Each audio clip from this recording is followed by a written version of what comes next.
下幕も賢く下様に下様の地に静まります。豊川稲荷神社の前にかしこみも大作大鳥予報の下舞う。今日の行く日のたる日にこの良きことを知らしめんとのその上にコロナ肺炎の収束花運の流星万民の幸福を願いてこのが下に預かれる人たち集いて末長く千代によろずよまでも守り先はへたまいて差し障りなくいや栄に栄しめたまえとかしこみも回す。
Today, I was able to report the completion of the torii to God.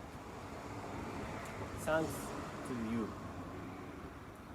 we were able to build a wonderful torii gate.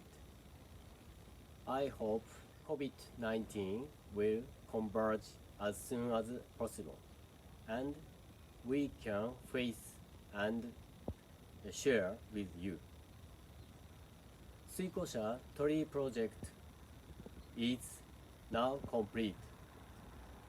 May you and your family be fine. Thank you very much.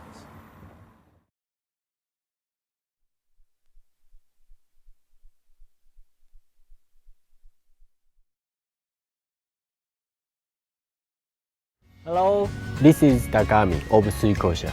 I am a Japanese carpenter.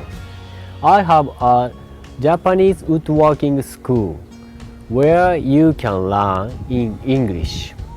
I accept 4 students each month, so beginners and professionals alike can take classes according to your skill levels. Don't worry. Check the overview for more information, and please subscribe to the channel. Let's enjoy woodworking together.